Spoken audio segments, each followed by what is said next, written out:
Good morning, everybody. Hi, I'm Lee Brower, and welcome to this week's edition of Meaningful Monday.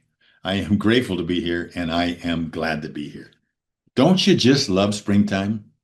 I mean, most of us, you look around, we're cleaning out our garages, our closets, our flower beds. It's a perfect time to be cleaning. But what if we also took this time to clean out our thinking? And this week's Meaningful Monday message shares a real story. It's the story of a teenage girl, an influencer at Disneyland, and one moment that changed everything. We call it a standby moment. And once you hear it, you'll never forget it. It's a powerful reminder of how we can pivot from bias and plant something better. So stay with me.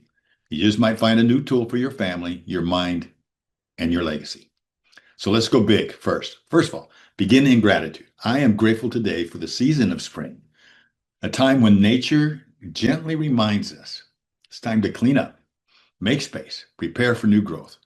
But here's the question I've been pondering. What if we did the same with our thoughts? We clean our garages, our closets, our flower beds, but what about cleaning out our mental clutter, especially bias?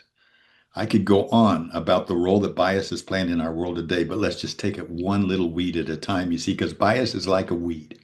It starts small, but left alone, it grows deep, it spreads wide, and it quietly chokes out better thoughts. And sometimes bias shows up just about everywhere. Sometimes as assumptions about people, thoughts, beliefs, etc. Sometimes it's believing everything that comes from someone we follow on the internet or elsewhere, especially if we can get the internet supporting us in some of our thoughts. So let me share a story.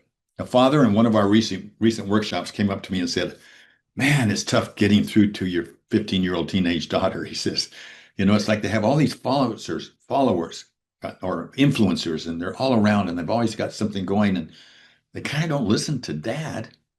And he decided to take her on a daddy-daughter date, and they went to Disneyland.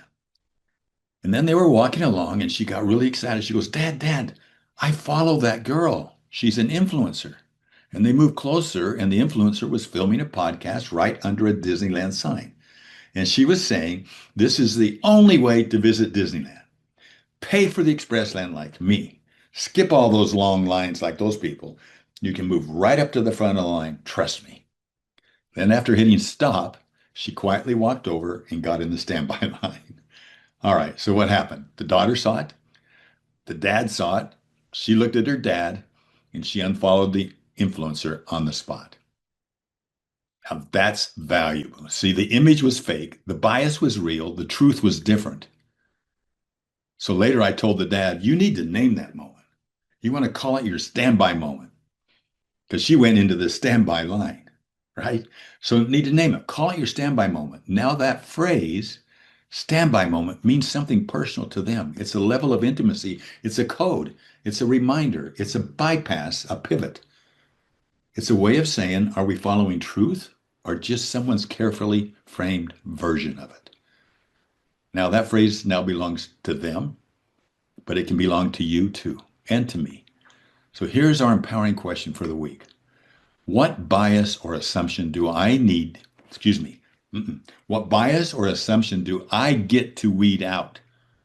I don't need to do anything. I get to weed out so I can make room for truth to grow. You might also ask, have I experienced my own standby moment? Look for it.